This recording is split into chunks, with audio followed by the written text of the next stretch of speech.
Apa kabar nih Pak Budi? Baik ya. Iya, Pak Budi tadi ternyata sedang menguji mahasiswa, jadi datangnya telat ke sini. Tapi nggak apa-apa karena beliau sudah bergabung di sini. Sebelum saya lanjutkan pertanyaan ke Pak Budi, kita akan tanggapi dulu eh, pertanyaan dari para nelayan nih, Pak Arief. Monggo Pak Arief. Baik, terima kasih. Jadi kami berterima kasih atas beberapa masukan-masukannya. Ya.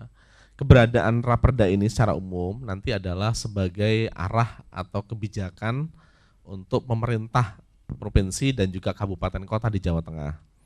Kemudian ini juga akan dijadikan sebagai sarana untuk melakukan mediasi apabila terjadi perbedaan kepentingan antara kabupaten kota dengan masyarakat atau kabupaten kota dengan yang bersebelahan. Nah, maka diharapkan provinsi mampu menjadi mediator terhadap persoalan tersebut. Sehingga tadi disampaikan misalnya, Pak, kalau misalnya kota kami tidak memperhatikan, kemana kami mengadu? Nah, kepada provinsi lah bisa mengadu. Karena dengan adanya ini disepakati. Maka apa yang menjadi poin masalahnya? Mari kita duduk bersama.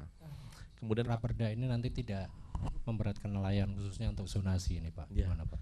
Justru keberadaan perda ini adalah dalam rangka menjamin ya para nelayan itu bisa menjalankan tugasnya, bisa melaksanakan untuk mendapatkan penghidupannya dari kegiatannya itu dijamin dengan adanya peraturan ini. Oleh karena itu harapan kami ketika perda ini nanti dibuat dan juga sudah ada perencanaan pemetaannya, kalau ada masyarakat yang merasa bahwa ini saya terganggu dengan peta seperti ini, monggo bisa diprotes kira-kira gitu. Ya, jadi Pak ini tidak sesuai karena di lapangan wilayah ini adalah wilayah yang kami mendapatkan penghasilan dari sini. Sementara kok dijadikan wilayah yang kami tidak bisa masuk misalnya kira-kira begitu. Monggo ini bisa dibicarakan. Nah oleh karena itu peta ini akan terus disosialisasikan kepada kabupaten kota, kepada masyarakat agar masyarakat paham betul wilayah-wilayah mana yang dimaksud. Demikian. Oke. Termasuk perlindungan bagi nelayan juga ya Pak. Kalau tadi ceritanya Pak Muhammad kan ada yang ditahan sampai beberapa hari nggak dikasih makan juga. Ya, ini memang kondisi teknis seperti itu memang.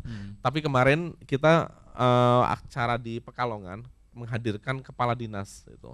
Sama persoalannya seperti itu. Langsung kepala dinasnya kita ajak bertemu dengan para nelayan. Termasuk bilang tadi retribusi yang 10.000 ternyata diminta 50.000. Itu juga kaget. Syah bandar di mana yang ini? Nah, langsung dicatat itu sebagai bahan untuk rapat kerja. Yang jelas nanti raperda kita untuk zonasi wilayah pesisir ini juga memberikan dukungan bagi istri nelayan juga ya Pak ya? Betul ya. Baik. Mas Halim mungkin mau menambahkan juga? Ya, berkenaan dengan beberapa pertanyaan tadi. Pertama dari Pak Masnun, saya kira kami di Kiara mendorong penting upaya penegakan hukum karena secara undang-undang sudah sangat kuat. Saya ambil contoh misalnya Undang-Undang Nomor 26 Tahun 2007 tentang penataan ruang. Dalam pasal 29 ayat 1 itu tegas menyatakan bahwa pantai merupakan ruang terbuka hijau bagi publik. Sehingga tidak boleh dikapling, tidak boleh diprivatisasi, kemudian juga tidak boleh dikomersialisasi. Kesaksian dari Pak Masnun tadi 80% sudah dimiliki oleh pengembang. Ini saya kira berdosa kalau Pak Arief dan kawan-kawan tidak mendorong penegak hukum untuk melakukan kewenangannya. Kemudian yang kedua, pertanyaan Pak Muhammad Soleh tadi, kami memiliki pengalaman unik berkenaan dengan apa yang dialami oleh Pak Muhammad Soleh dan kawan-kawan di Balikpapan, Kalimantan Timur. Nelayannya dari Jawa Tengah melaut berhari-hari, dituduh melanggar batas, tidak sesuai dengan surat izin penangkapan ikannya, lantas kemudian digelandang ke markas petugas pengawasan sumber daya kelautan dan perikanan di Kalimantan Timur. Tapi ironisnya perlakuannya tidak semestinya sebagai seorang manusia begitu ya. Kemudian kedua, ada upaya pemerasan. Ya, ironis juga bahwa ternyata soal HAM ini masih dikesampingkan ya. Ini menjadi PR juga ini untuk Pak Arief nih kayaknya. Jadi memang ini juga ketika buat konsideran itu, ini konsideran paling banyak. Itu diprotes. Pak, kalau buat konsideran biasanya cuma 4 atau 5, ini sampai 38, 40. Itu saja ternyata masih kurang katanya. Ada permohonan HAM masuk juga katanya. Oke, nah ini tepat sekali kalau mungkin saya tanya ke Pak Budi Endrarto ini, mumpung ada pakarnya di sini ya Pak Budi ya. Mic-nya monggo diambil Pak Budi. Nah, kalau menurut pendapat Pak Budi, bagaimana cara menuangkan semangat paradigma kemaritiman dalam penyusunan raperda zonasi kawasan pesisir ini agar tidak bias paradigma dengan pengembangan kawasan daratan nih Pak? Terima kasih Pak. Ini masukan yang baik sekali untuk kami juga. Biasanya di dalam membicarakan begini sosialisasi ini memang kami menarik sekali. Ya. Ada masyarakat, kemudian LSM, kemudian local government, dan kami dari saintis. Yang harusnya empat kutub itu dijadikan satu. Baik, selama ini dalam kemaritiman ini kita selalu berpikir kita sebagai makhluk terestrial, Pak. Jadi menentukan sesuatu itu kita sebagai orang darat begitu, yang menentukan dimensi media yang lain yang nggak pernah kita lihat. Begitu. Nah, dalamnya laut dan media laut itu sendiri itu sudah sangat berbeda dengan yang ada di daratnya. Jadi kalau kita lihat konfigurasi di laut itu ya memang seperti air biasa kelihatan dari luar begitu. Tapi dalamnya kan jeglong-jeglong juga. Kemudian tadi misalkan yang kita atur itu adalah jarak saja sekian miles begitu. Itu bisa saja satu daerah akan teriak-teriak itu. Karena konfigurasinya landai dan ruang media airnya kecil gitu. Kemudian kita juga tidak tahu sebetulnya apa sih yang ada di dalam itu gitu.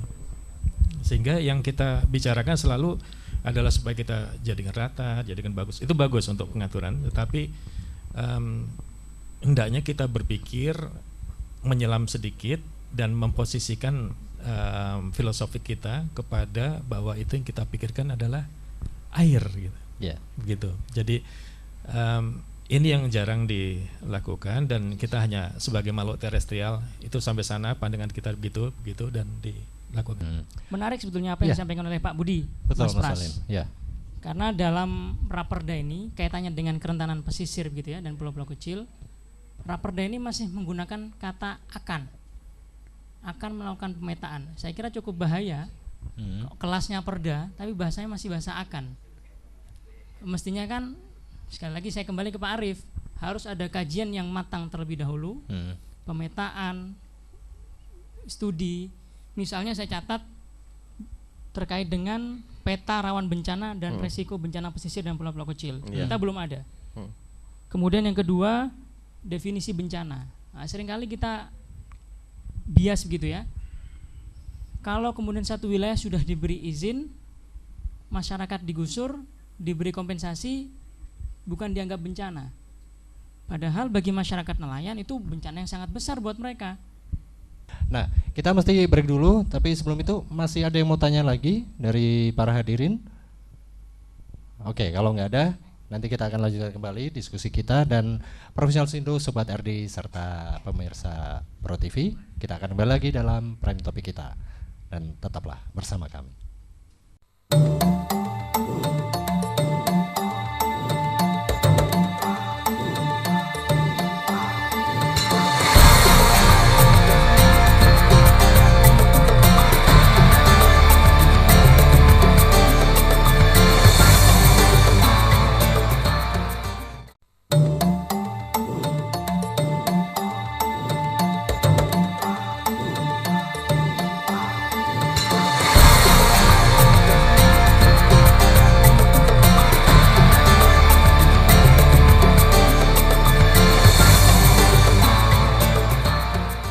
Kita kembali dalam prime topic dan kita masih lanjutkan diskusi kita ya. Dan ini tadi saya barusan mendapatkan informasi dari Mas Abdul Halim bahwa ternyata dalam penyusunan peraturan yang terkait dengan perikanan dan kelautan, kawasan pesisir dan juga pulau-pulau kecil ini ternyata banyak tangan-tangan siluman yang berusaha memasukkan pasal-pasal yang menguntungkan pihak-pihak tertentu.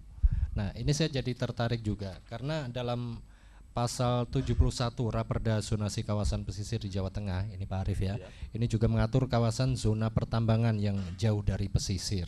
Nah, ini apakah tidak bertabrakan juga dengan aturan lain? Jadi pada prinsipnya kan tadi saya katakan bahwa kita mengatur ya, namun demikian perlu dapat masukan dari kabupaten kota karena merekalah yang punya kompetensi di wilayah tersebut. Ya. Sementara yang diatur dari provinsi kalau berdasarkan undang-undang itu adalah 12 mil ke tengah. Sementara ke darat, wilayah kecamatan itu adalah milik kabupaten kota. Sehingga perlu ada sinkronisasi. Dan hasil kunjungan kami ke beberapa daerah memang banyak sekali daerah-daerah yang tidak punya inisiatif atau bahkan itikat untuk membahas. Otonomi daerah ini salah satu penyakitnya di sini. Merasa bahwa dia punya kewenangan, ini wilayah saya. Kalau provinsi kan wilayahnya cuma koordinasi, udah koordinasi aja. Nah itu. Jadi yang kabupaten kota itu merasa sangat meraja gitu gampangnya. Kemudian bahkan kami juga diskusi dengan Yogyakarta. Kata Yogyakarta, kami buat begini Pak, perda zonasi wilayah provinsi clear, selesai. Ternyata ketika di breakdown ke kabupaten yang ini, mereka tidak merespon. Katanya begitu. Padahal yang banyak persoalan itu nanti di wilayah sana. Baik. Ada tanggapan gitu. Mungkin Pak Budi yang tentang hal ini Pak, silakan Pak. Ya memang pada dasarnya semua aturan dan semua yang kita bikin itulah untuk kesejahteraan masyarakat, dan tentunya kalau kita memang pengen sejahtera bersama-sama, tentunya ya dirembuk bareng lah. Jadi itu diganukan di bagaimana enaknya. Karena perlu kita ingat bahwa kita itu negara kepulauan misalkan. Jadi bayangkan saja kita tuh kayak raksasa gede gitu, besar sekali, kemudian jongkok pada satu tanah, di sekeliling kita itu air gitu. Semua, ya. Nah, kalau air itu enggak benar, maka jongkok saya itu juga gelimpang gitu. Nah, inilah merupakan satu filosofik dari negara maritim ini. Jadi kalau memang kita menuju kepada negara maritim, berarti sebagian besar atau hampir seluruhnya kegiatan utama adalah di maritim, di air itu. Oh, ini pertanyaannya ke Pak Arief lagi. Baik, terima kasih. Jadi apa yang disampaikan tadi bahwa kita juga mempelajari dalamnya, kita juga mendapatkan sesuatu atau bahkan kita meninggalkan untuk generasi kita akan datang, betul, karena sustainability itu adalah salah satu prinsip yang dibangun dari perda ini. Jadi bukan hanya prosperity, kesejahteraan, tapi juga ada kesinambungan. Bahkan di luar itu tambah lagi ada kaitan dengan proteksi, perlindungan.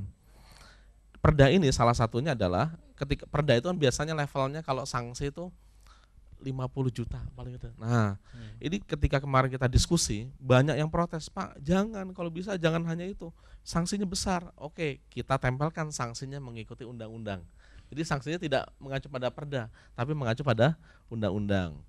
Berikutnya, perda ini biasanya nyebut orang per orang. Kita bilang, yang bikin rusak itu korporasi. Ini enggak dimasukkan kan begitu. Akhirnya perda ini pun menyebut korporasi harus menjadi bahan yang itu masih diskusi dengan eksekutif keberatan korporasi dimasukkan.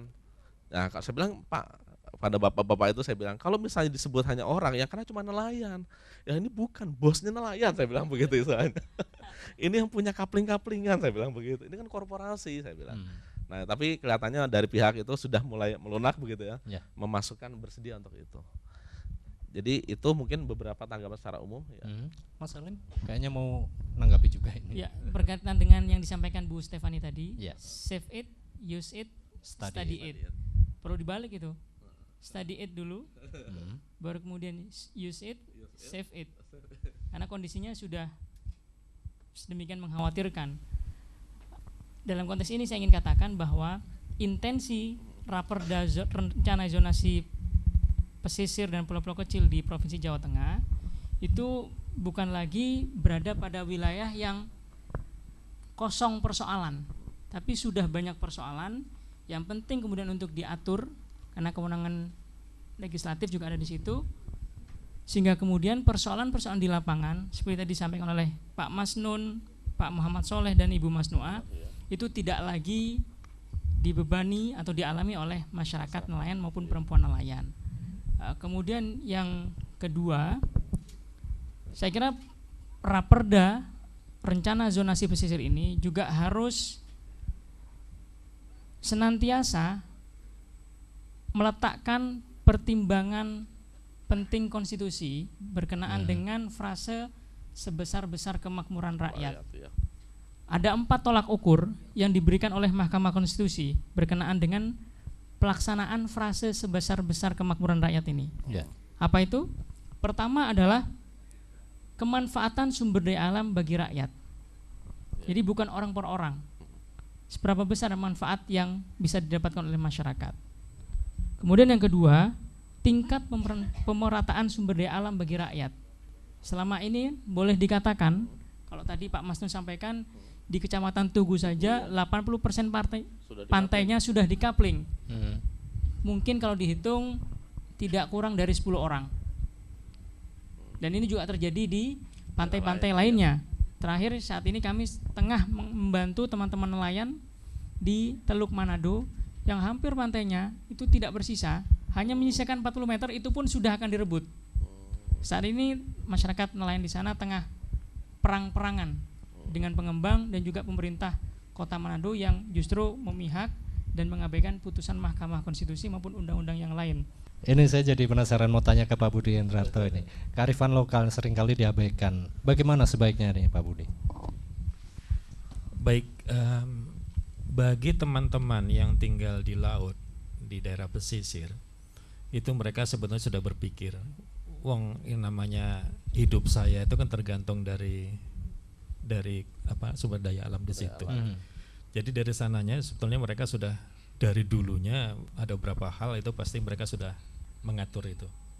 Hanya saja karena tingkat ekonomi yang mulai berkembang sehingga kadang-kadang kearifan lokal ini menjadi tertinggal. Padahal mereka sudah cantik. Sudah cantik. Jadi kalau mereka sadar sebetulnya kalau saya rusak daerah ini ya saya tidak dapat apa-apa. Gitu. Jadi tapi kadang-kadang tadi yang belakang tadi yang berdasi atau ini apa ini yang maksa mereka untuk merubah pola itu, dan itu sudah berjalan sekian lama sehingga para orang-orang tua sudah tidak bisa menurunkan itu. Ya, daripada saya kasih 1.000 perak untuk melihara sumber daya itu, mendingan 1.000 perak saya tabung untuk beli sepeda motor misalnya gitu. Jadi sudah ke economical point of view, jadi istilahnya begitu ya. Jadi kita perlu kembangkan itu Pak, karena banyak cerita tentang kesuksesan dari kearifan lokal itu kita pelihara sebetulnya. Saya setuju Pak itu. Ya, ini PR untuk Pak Gubernur Jawa Tengah yang baru ya. Semoga juga sesuai dengan janjinya dan sesuai dengan slogannya saat berkampanye. Selain buatan korupsi juga buatan ngapusi. Ya, kita akan kembali lagi di sesi kita yang terakhir setelah kita simak beberapa informasi berikut ini.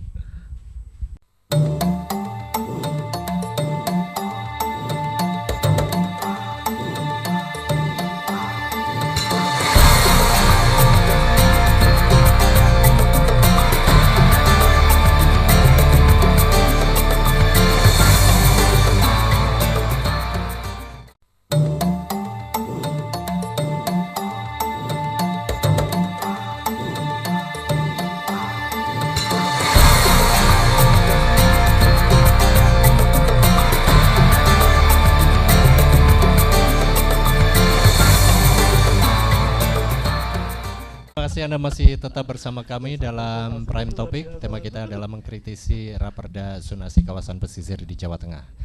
Sekarang kita sudah ada di sesi yang terakhir. Kita akan dengarkan pendapat akhir dari para narasumber kita. Dimulai dari Mas Abdul Halim, kemudian Pak Arif Awaludin, yang terakhir adalah Pak Budi Hendrarto. Silakan Mas Halim. Ya, berkenaan dengan Raperda Rencana Zonasi Pesisir dan Pulau-Pulau Kecil Jawa Tengah tahun 2013-2032, saya kira Pak Arif tadi di awal sudah sampaikan, kami pun mengamini jangan tergesa-gesa, jangan terburu-buru, karena ini menyangkut hajat hidup banyak orang. 56% masyarakat Jawa Tengah ada di pesisir. Pak Arif, silakan Pak Arif. Baik, terima kasih. Jadi untuk yang perda ini perlu disikapi secara positif oleh seluruh masyarakat, dan juga tentu di sini butuh kepedulian dari berbagai macam pihak, karena tidak mungkin sebuah kebijakan itu akan baik tanpa partisipasi. Oleh karena itu butuh peduli di sini. Kemudian yang kedua, karena di sini bicara tentang perencanaan dan pemetaan, maka dibutuhkan informasi yang akurat. Oleh karena itu berbagai macam lembaga atau masyarakat yang memiliki informasi yang terkait dengan ini itu bisa disajikan sehingga agar tidak terjadi yang disebut dengan tumpang tindih. Betul, yang namanya perda ini perlu ada sinkronisasi baik dengan perda tentang rencana tata ruang dan wilayah, juga tentang garis sepadan pantai, juga kaitannya dengan pelabuhan-pelabuhan perikanan, itu memang banyak, ditambah juga dengan masalah lingkungan hidup, itu juga merupakan bagian yang perlu disinkronisasi. Terakhir Pak Budi Entrarto, silakan Pak. Terima kasih Mas. Yang jelas seperti pembukaan kami tadi, tolonglah perda ini barangkali kembali filosofiknya dikembalikan, bahwa di dalam membuat perencanaan ini marilah kita berpikir bahwa kita ada di mengatur suatu dimensi yang lain. Bahkan mungkin karena itu menjadi titik pokok utama, mungkin yang ke daratnya pengaruhnya dari laut juga seperti apa begitu kan. Bukan kita ngatur lautnya aja gitu. Karena kita berpikir sebagai negara maritim. Kemudian yang kedua, teman-teman kita di lapangan ini selalu terjebak dengan peraturan-peraturan yang mereka sendiri tidak mengerti dan bahasanya bahasa langit istilahnya gitu. Memang dalam bahasa hukum tidak bisa ada lubang gitu ya. Tapi masyarakat barangkali mohon nanti bisa bekerja sama dengan beberapa teman untuk menciptakan suatu istilahnya itu, kalau ada peraturan di bahasa sederhana untuk teknis lapangan ya gitu. Dan yang ketiga adalah kita itu ahli laut sudah mulai banyak bermunculan, Pak. Jadi setiap tahun universitas yang besar itu mengeluarkan ahli-ahli dalam tentang laut, tentang pesisir dan sebagainya. Dan Jawa Tengah itu sudah terkenal sampai kemana-mana dalam pendidikan lautnya. Hanya saja alumni yang kita dari perguruan tinggi ini sering tidak didayagunakan gitu. Bahkan mereka banyak lari misalkan jadi pegawai bank atau apa. Padahal ini potensial ini kalau masing-masing daerah itu kemudian membuka untuk mereka dan sebagainya. Ya idealismenya teman-teman ini masih sangat tinggi sekali anak-anak ini, dan kalau sudah terputus demikian ya mereka akan lagi bertanya-tanya negara maritim mana ya gitu. Baik, saya kira itu. Terima kasih Pak Budi Entrarto. Yang jelas pelibatan pakar-pakar dan juga masyarakat ini penting dalam penyusunan raperda nanti menjadi perda, dan khususnya terkait dengan hari ini 28 Oktober ya. Sumpah Pemuda tentunya harus sejalan juga dengan salah satu ikrar pemuda bahwa kita ini adalah satu nusa dan juga satu bangsa. Jadi maritim ini adalah milik kita bersama, laut adalah milik kita bersama.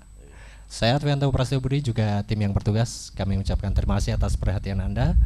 Terima kasih juga untuk narasumber yang sudah hadir, dan kita ketemu lagi dalam Prime Topic berikutnya, tentu dengan tema yang lebih menarik untuk Indonesia yang lebih baik.